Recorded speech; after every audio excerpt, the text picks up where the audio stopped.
નમસ્કાર વિદ્યાર્થી મિત્રો, તપોવન સાયન્સ એકેડેમીમાં આપનું હાર્દિક સ્વાગત છે. વિદ્યાર્થી મિત્રો, આજે ધોરણ 12ની અંદર સબ્જેક્ટ બાયોલોજીમાં આપણે જે લાસ્ટ લેક્ચર છે તેની જ કન્ટિન્યુટી કરીશું, એટલે કે એક જનીનનું વારસાગમન ટોપિક છે તે જ કન્ટિન્યુટી કરીશું. તો હવે આપણે એની વ્યાખ્યા જોઈએ કે એક સંકરણના પ્રયોગની વ્યાખ્યા. એક સંકરણના પ્રયોગની આપણે વ્યાખ્યા જોઈએ કે જે પ્રયોગ દ્વારા ફક્ત એક જ લક્ષણનું વારસાગમન નક્કી કરવામાં આવે તો તેવા પ્રયોગને એક સંકરણનો પ્રયોગ કહેવામાં આવે છે.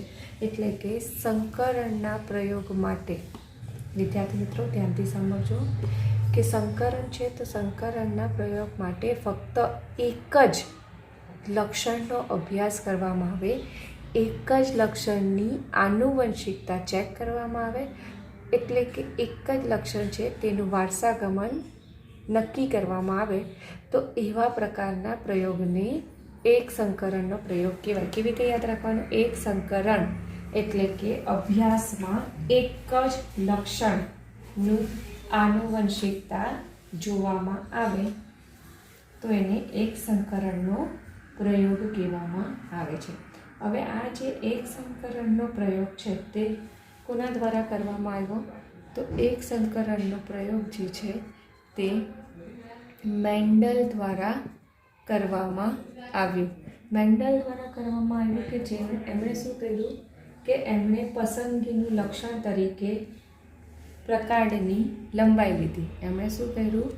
તો પસંદગીનું લક્ષણ તરીકે વટાણાના છોડમાં પ્રકાંડની ઊંચાઈનું લક્ષણ પસંદ કર્યું. એટલે કે જો અહીંયા વિદ્યાર્થી મિત્રો જોયું, એક જ લક્ષણ લીધું. કયું એક લક્ષણ લીધું? તો પ્રકાંડની ઊંચાઈ એમણે લીધી. તો હવે તમને કીધું તેમ કે એમણે વિરોધાભાસી લક્ષણો લીધા ને, તો એમણે શું કર્યું? વટાણાના જે છોડ છે તો એમણે પિતૃ છોડ તરીકે પિતૃ છોડ એટલે કે આપણે વાત કરીએ પી તરીકે શું લીધા? તો પિતૃ છોડ તરીકે બે અભિવ્યક્તિ પસંદ કરી. કઈ? તો એક વટાણાના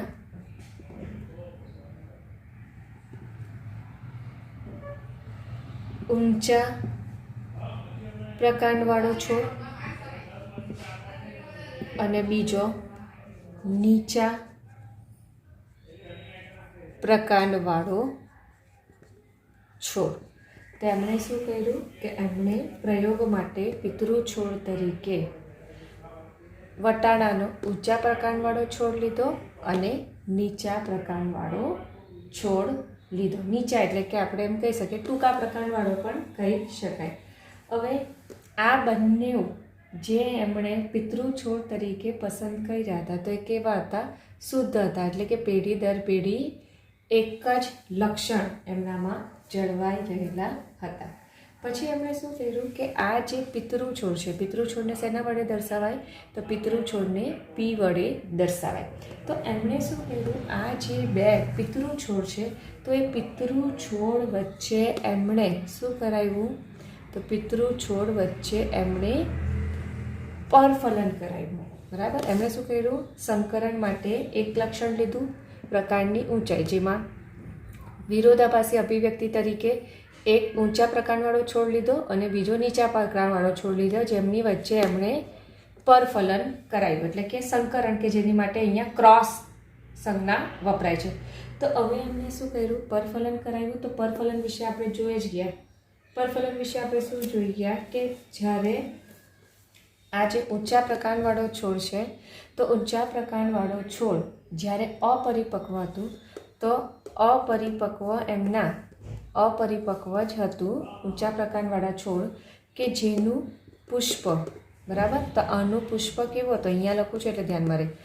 આ ઊંચા પ્રકાંડવાળો છોડ કે જેનું પુષ્પ જ્યારે અપરિપક્વ હતું ને, તો એ પુષ્પ અપરિપક્વ હતું ત્યારે એમાંથી એમણે શું કર્યું? પરિપક્વ હતું ત્યારે તેમાંથી એમણે પુકેસરને દૂર કર્યા. ત્યારબાદ પુષ્પ છે તો પુષ્પને કોથળી વડે ઢાંકી દીધી. પુષ્પને શું કર્યું? તો પુષ્પને કોથળી વડે ઢાંકી દીધું. બરાબર. પછી પુષ્પને કોથળી વડે ઢાંક્યા બાદ આ પુષ્પ જ્યારે શું થયું? તો પુષ્પ જ્યારે પરિપક્વ બન્યું ત્યારે તેમણે નીચા પ્રકાંડવાળા છોડના પુષ્પમાંથી પરાગરજ કાઢીને ઊંચા પ્રકાંડવાળા પરિપક્વ પુષ્પ કે જેને કોથળી વડે ઢાંકેલું હતું, જેને શું કરેલું હતું? તો જેને કોથળી વડે ઢાંકેલી હતી, તો એ કોથળી કાઢી અને આ જે પરિપક્વ પુષ્પ છે તો તેના પરિપક્વ પુષ્પના સ્ત્રી કેસર પર છાંટવામાં આવી. હવે છાંટ્યા બાદ એમણે શું કર્યું? ફલનની પ્રક્રિયા માટે રહેવા દીધું. પછી પહેલી પેઢી વચ્ચે શું કરાયું? પરફલન કરાયું ને પછી એમને શું થયું? રિઝલ્ટ જોયું. તો હવે રિઝલ્ટ વિશે વાત કરીએ. તો આવી રીતે પિતૃ પેઢી છે તો પિતૃ પેઢી એટલે કે પિતૃ છોડ વચ્ચે એમને પરફલન કરાવ્યું. તો પરફલન કરાવ્યા બાદ ફલનની ઘટના કરવા દીધી. તો ફલનની ઘટના પછી જે એમણે બીજ મળ્યા તો એ બીજને એમણે એકત્રિત કરીને વાવ્યા. પછી એ બીજમાંથી જે છોડ ઉગ્યા તો એ છોડને એમણે શું નામ આપ્યું? તો F1 પેઢી કીધું. એ છોડને એમણે શું કર્યું? તે છોડને એમણે F1 પેઢી તરીકે રજૂ કરી. તો એમણે જોયું કે F1 પેઢી છે તો F1 પેઢીના બધા જ છોડ જે છે તે કેવા મળ્યા?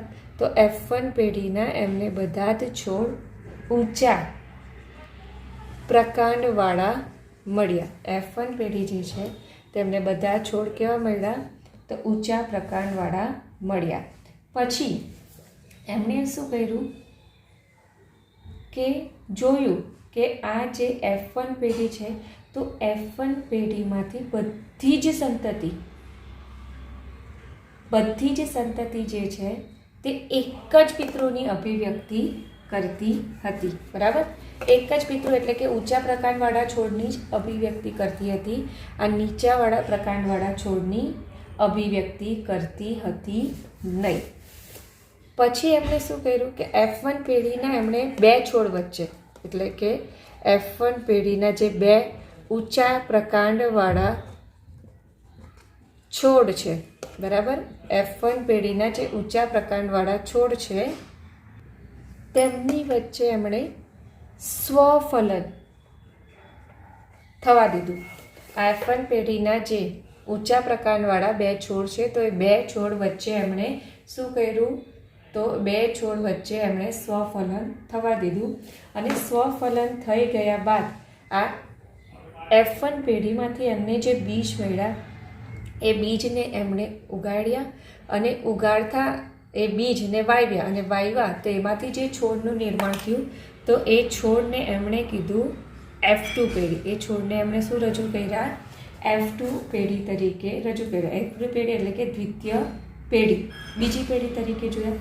તો એમણે બીજી પેઢી તરીકે જોયા તો એમણે જોયું કે એમને બે પ્રકારના છોડ મળ્યા. કયા બે પ્રકારના છોડ મળ્યા? તો ઊંચા પ્રકાંડવાળો છોડ પણ મળ્યા અને નીચા પ્રકાંડવાળા છોડ મળ્યા.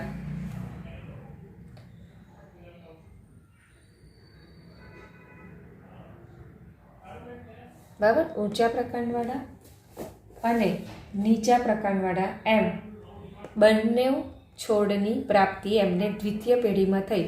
પણ એમને એ લક્ષણ જે છે તે F1 પેઢીમાં જોવા મળ્યું નહીં.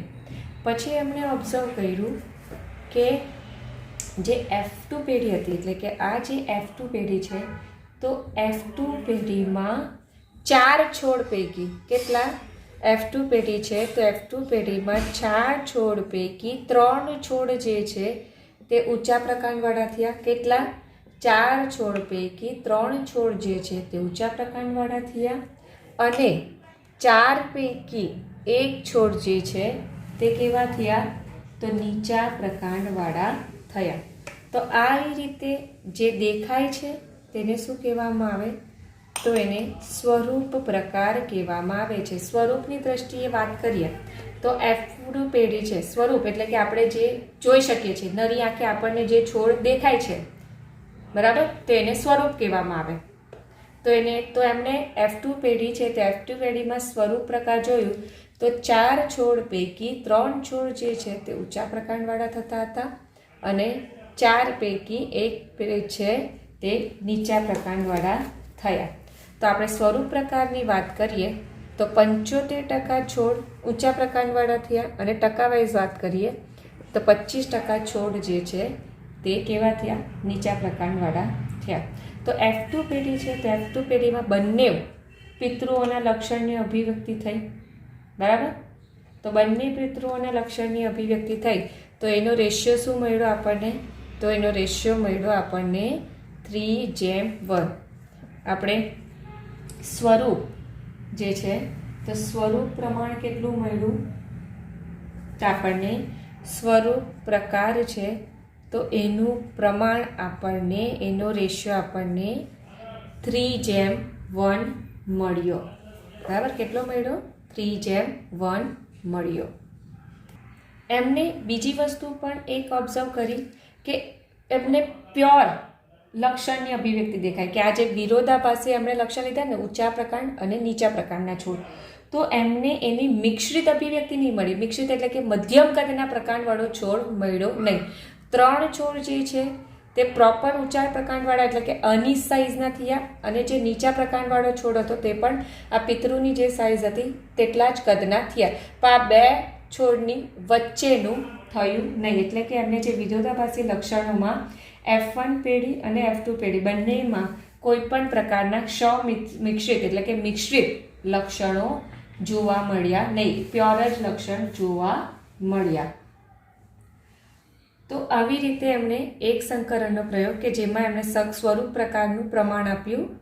કેટલું આપ્યું સ્વરૂપ પ્રકારનું પ્રમાણ? તો સ્વરૂપ પ્રકારનું એમણે પ્રમાણ આપ્યું 3:1. હવે આપણે બે ડેફિનેશન જોઈ લઈએ સ્વરૂપ પ્રકાર. તો સ્વરૂપ પ્રકાર અને જનીન પ્રકાર. હવે આપણે સ્વરૂપ પ્રકારની વ્યાખ્યા જોઈએ. આ બધી વસ્તુ બેટા આપણે કન્ટિન્યુટીમાં જ સમજીએ છીએ એક સંકરણના પ્રયોગનું. હવે તમને એક્ઝામમાં એવું પૂછાય ઇન કેસ કે એક સંકરણના પ્રયોગનું આરેખીય નિરૂપણ સમજાવો. તો અત્યાર સુધી જે આપણે સમજ્યા એટલે કે અહીંયા જનીન પ્રકાર સુધીનું બધું જ લખી દેવાનું. ચાલો હવે જોઈએ કે સ્વરૂપ પ્રકાર એટલે શું કહેવાય. તો સજીવના બાહ્ય દેખાવ માટે વર્ણનાત્મક શબ્દને સ્વરૂપ પ્રકાર કહેવાય. બાહ્ય દેખાવ એટલે શું કહેવાય? કે જેમ કે તમે જોઈ શકો જાંબલી રંગના પુષ્પ, સફેદ રંગના પુષ્પ, ઊંચા પ્રકાંડ, નીચા પ્રકાંડ, ગોળ બીજ, ખરબચડો બીજ, પીળા રંગનો બીજ, લીલા રંગનો બીજ, તો એને શું કહેવાય? તો એને બાહ્ય દેખાવ કહેવાય. તો બાહ્ય દેખાવ માટે અહીંયા મેન્ડલે શું શબ્દ યુઝ કર્યો? તો સ્વરૂપ પ્રકાર શબ્દ યુઝ કર્યો. ત્યારબાદ આપણે વાત કરીએ, એમણે જનીન પ્રકારનું પણ પ્રમાણ આપ્યું, બરાબર. એમણે શું કર્યું? જનીન પ્રમાણ પણ આપ્યું. તો જનીન પ્રકાર એટલે શું કહેવાય? કે સજીવોના લક્ષણની અભિવ્યક્તિને અંગ્રેજી મૂળાક્ષરોની મદદથી જનીન સ્વરૂપે કરવામાં આવતી રજૂઆતને જનીન પ્રકાર કહેવામાં આવે છે. સિમ્પલ વસ્તુ કરીએ ને તો આપણે એમણે જનીન છે તો સજીવોનો કોઈ લક્ષણ છે તો એ લક્ષણોના જનીન છે, તો જનીનને એમણે શું કર્યું, જનીન માટે એમણે અંગ્રેજી મૂળાક્ષરનો ઉપયોગ કર્યો, એટલે કે અંગ્રેજી મૂળાક્ષરના સંકેતનો ઉપયોગ કરીને એમણે જનીન દર્શાવ્યા. મતલબ કે એમણે પ્રત્યેક જનીન માટે અંગ્રેજી મૂળાક્ષરનો એઝ અ સંકેત તરીકે ઉપયોગ કર્યો. બરાબર, એઝ અ શું કર્યું, સંકેત તરીકે ઉપયોગ કર્યું. તો ધારો કે તમને એક્ઝામ્પલ આપું, ધારો કે એમણે શું કર્યું કે ઊંચા લક્ષણની અભિવ્યક્તિ માટે જવાબદાર જે જનીન છે, તો એ જનીનને એમણે કેપિટલ ટી વડે દર્શાવ્યા. ત્યારબાદ એનો વિરોધાભાસી લક્ષણ કયો થશે, તો નીચા લક્ષણની અભિવ્યક્તિ માટે એમણે જવાબદાર લીધો સ્મોલ ટી. જો ઊંચા લક્ષણ એટલે કે જે પ્રભાવી અભિવ્યક્તિ હોય ને, પ્રભાવી અભિવ્યક્તિ એટલે કે તમને કીધેલું જ છે આગળ, પ્રભાવી અભિવ્યક્તિ એટલે શું કહેવાય કે જ્યારે કોઈ બે લક્ષણ વચ્ચે સંકરણ કરાવીએ તો કોઈ એક જ ના લક્ષણ આપણને આવનાર પેઢીમાં જોવા મળે તો એને પ્રભાવી અભિવ્યક્તિ કહેવાય છે. બરાબર, એટલે કે જો સિમ્પલ કહીએ તો આ બે છોડ વચ્ચે અગર સંકરણ કરાવીએ તો આપણે ઊંચા જ લક્ષણવાળા છોડ જોવા મળે તો એને શું કહેવાય, પ્રભાવી કહેવામાં આવે છે. તો જ્યારે પણ પ્રભાવી અભિવ્યક્તિ માટે જે જવાબદાર જનીન હોય તો એને કેપિટલ લેટરમાં દર્શાવવાનું, અને પ્રચ્છન્ન જનીન હોય તો એને સ્મોલ ટી વડે દર્શાવવાનું. બરાબર, તો આવી રીતે પ્રકાંડ છે. તો પ્રકાંડની ઊંચી અભિવ્યક્તિ માટે કેપિટલ ટી લઈએ તો એની જે વિરોધાભાસી લક્ષણ, તો નીચા માટે આપણે સ્મોલ ટી લેવાનું, જેથી કરીને કોઈ પણ પ્રકારનું કન્ફ્યુઝન ન થાય. બરાબર, કોઈ પણ પ્રકારનું કન્ફ્યુઝન ન થાય એટલે એક જનીનને જો કેપિટલ લેટરમાં દર્શાવીએ તો બીજા જનીનને શું કરવાનું, તો સ્મોલ લેટરમાં દર્શાવવાનું. હવે તમને ખબર જ છે કે જનીન કેવા હોય છે, તો જોડમાં હોય છે ને, તો જોડમાં હોય તો કેવી રીતે દર્શાવવાના, કેપિટલ ટી, સ્મોલ ટી. બરાબર, કેપિટલ ટી. બીજી વસ્તુ, તમારા ચોપડીમાં LL શબ્દ આપેલો છે, તો મેન્ડલને એકચ્યુઅલી જનીન ખબર ન હતી, એની માટે એમણે શું કર્યું, જે જવાબદાર કારક છે એટલે લક્ષણની અભિવ્યક્તિ માટે જે જવાબદાર ફેક્ટર છે તો એ ફેક્ટરને એમણે કયો શબ્દ વાપરો, તો LL શબ્દ વાપરો, જે આજની તારીખમાં જનીન તરીકે ઓળખાય છે. હવે બીજી ટર્મિનોલોજી સમજી લઈએ, સમયુગ્મી અને વિષમયુગ્મી. પહેલા સમજી લઈએ સમયુગ્મી જનીન. બરાબર, શું સમજી લઈએ, તો સમયુગ્મી જનીન. સમયુગ્મી એટલે શું કહેવાય કે કોઈ એક લક્ષણની અભિવ્યક્તિ માટેના બંને જનીનો એક સરખા હોય તો તેને સમયુગ્મી જનીન કહેવામાં આવે છે. કોઈ એક લક્ષણની અભિવ્યક્તિ એટલે કે ધારો કે ઊંચા છોડ, તો ઊંચા છોડની અભિવ્યક્તિ માટેના બંને જનીન કેવા હોય છે, તો કેપિટલ ટી. તો આવી રીતે કોઈ એક લક્ષણ એટલે કે ઊંચા છોડ, તો ઊંચા છોડની અભિવ્યક્તિ માટેના આ બંને જનીન એક સરખા હોય તો એને શું કહેવાય, સમયુગ્મી જનીન. એવી રીતે નીચા છોડ છે તો નીચા છોડની અભિવ્યક્તિ માટેના બંને જનીન સ્મોલ ટી સરખા હોય તો એને સમયુગ્મી જનીન કહેવામાં આવે છે. હવે સમજીએ વિષમયુગ્મી જનીન. વિષમયુગ્મી જનીન એટલે શું કહેવાય, તો કોઈ એક લક્ષણ છે તો કોઈ એક લક્ષણની અભિવ્યક્તિ માટેના બે જનીન ભિન્ન હોય તો તેને વિષમયુગ્મી જનીન કહેવામાં આવે છે. શું કીધેલું છે અહીંયા?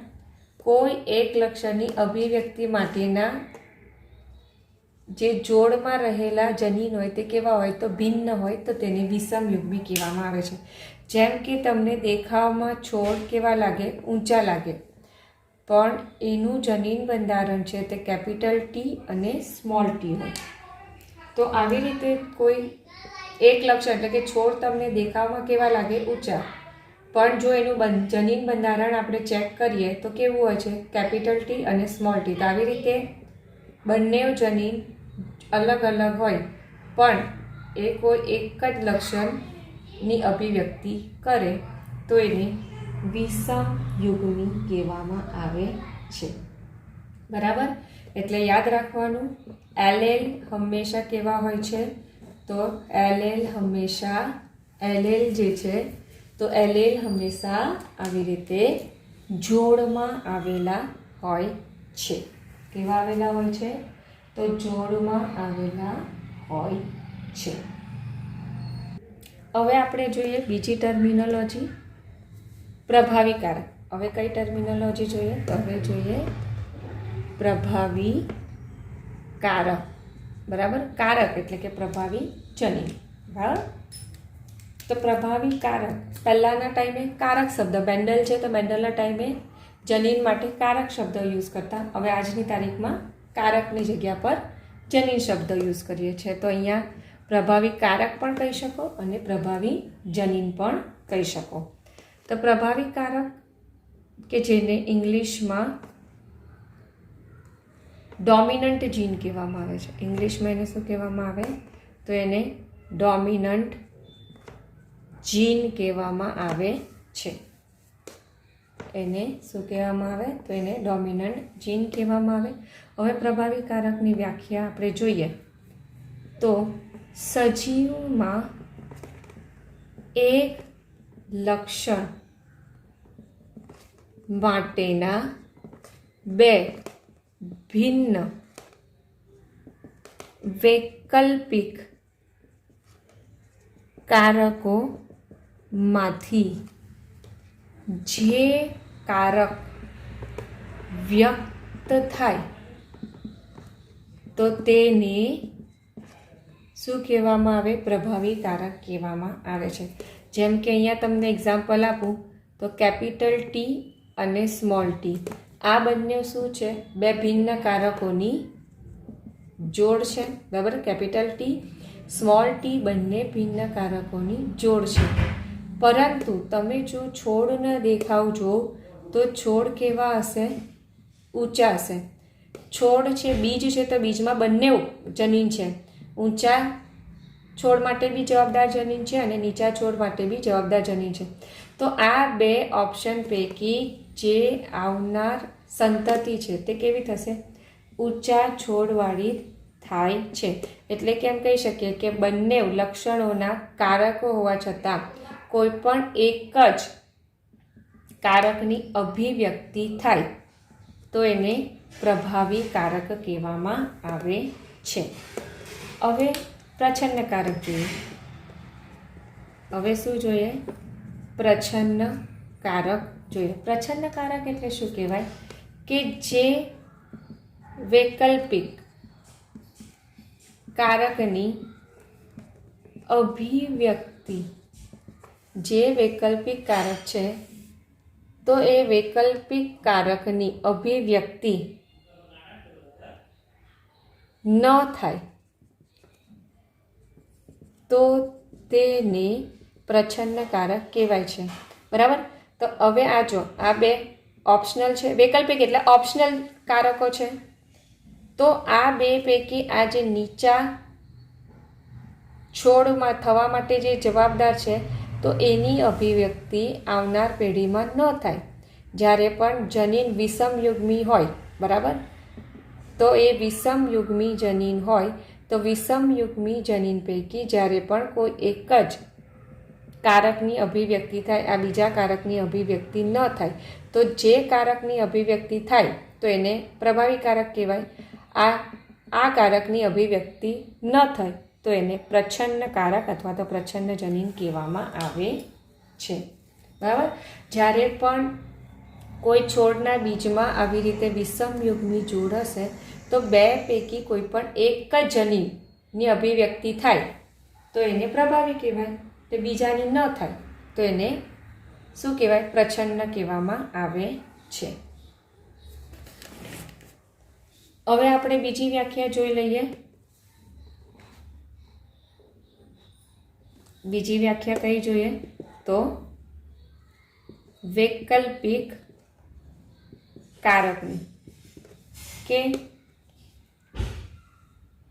કોઈ એક લક્ષણની વિવિધ અભિવ્યક્તિઓને તેના વૈકલ્પિક કારક કહે છે. જેમ કે તમને સિમ્પલી હમણાં આપણે પ્રયોગ જોઈ ગયા તેના પરથી સમજાવો કે એમણે શું કર્યું, આ કેપિટલ ટી એટલે કે ઊંચા છોડના જનીન છે, તેનું સંકરણ એમણે શેની સાથે કરાવ્યું? નીચા છોડવાળા પ્રકાર સાથે કરાવ્યું. બરાબર. આ ઊંચા છોડનું સંકરણ કેની હાથે થયું? તો નીચા છોડ થયા. તો આવનાર જે F1 પેઢી છે તે કેવી થઈ? ઊંચા છોડની થઈ ને. આવનાર જે F1 પેઢી છે તો F1 પેઢી કયા લક્ષણની અભિવ્યક્તિ કરી? તો ઊંચા છોડની અભિવ્યક્તિ કરી છે. આવી રીતે કોઈ એક લક્ષણ એટલે કે પ્રકાંડની ઊંચાઈ. તો આવી રીતે કોઈ એક લક્ષણ છે કે જેની આવી રીતે વિવિધ અભિવ્યક્તિ છે તો એને શું કહેવાય? તો વૈકલ્પિક કારક કહેવામાં આવે છે. હવે આ જે વિવિધ અભિવ્યક્તિ છે એ પૈકી ફક્ત છોડ કેવા થયા? ઊંચા થયા.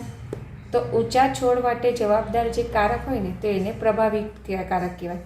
પણ અહીંયા નીચા છોડની થયા. બરાબર. તો આને શું કહેવાય? તો આને પ્રચ્છન્ન કારક કહેવામાં આવે છે. આપણે આપણા નેક્સ્ટ લેક્ચરમાં એક સંકરણના પ્રયોગના જે બાકીના ટોપિક રહ્યા છે એટલે કે પુનેટ સ્ક્વેરના ઉપયોગ દ્વારા એક સંકરણની સમજૂતી અને તેની ગાણિતિક રીતે એક સંકરણના પ્રયોગના પરિણામનું પૃથ્થકરણ કેવી રીતે થાય છે તે જોઈશું.